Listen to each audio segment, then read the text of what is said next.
Welcome back to another video on the Whizzer build series.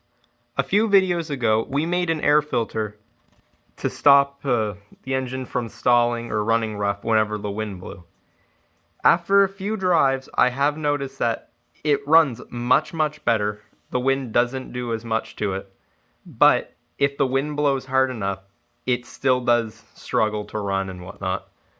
So today we're going to see if we can fill in that little gap that's been behind there and see if I can just generally make this a little bit better. It's still thick, that flops around. So let's see what we can do. The air filter is off. Everything came off relatively easily. It's not like it's been on for long. The first thing I'm going to do is I'm going to trim this down a little bit because when it's on the engine, it is a little bit long, and if I have to choke the carburetor or something like that, I can't get my hand between the frame and the air filter. So I'm going to trim off about a quarter of an inch, just so that when if I'm starting the engine, I can put my hand like that and choke it, or at least limit some airflow. So when I cut that, I'll be back. I got the can cut. It's a little shorter now. Next step I want to do is I want to find out a way to fill in the gap where the air filter meets the carburetor, because I know there's air getting in through there. Because whenever the wind blows against this, I think it goes in between the cracks and it leans out the mixture. Because whenever the wind blows, like I said, it stalls like it did before. So let's find a way to do that. I think I found a nice way to fill in the gap between the carburetor and the air filter.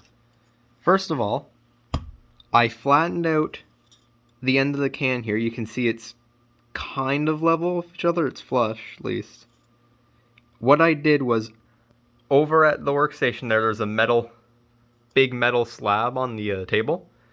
What I did, I just set it down like this, put a large bolt I found right here, and I just hit it with a hammer until it was smooth.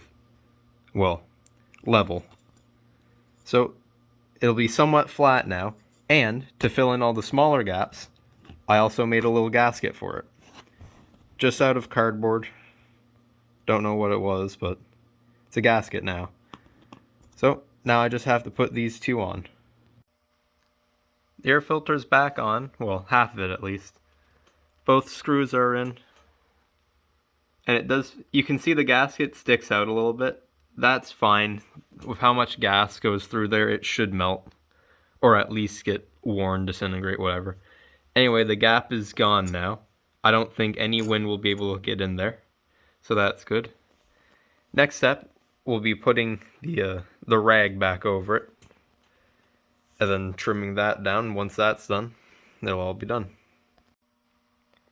It's all put back together now. Everything looks good. Everything should work, and I hope that it will run better now.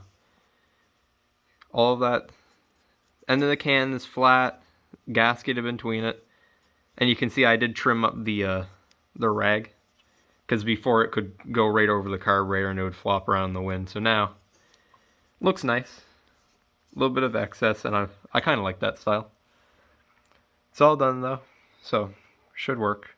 Not related to the carburetor, I did put a little piece of wire through the idle screw, just so that I can adjust it while I'm driving. So, that's all for this video. Hope you enjoyed.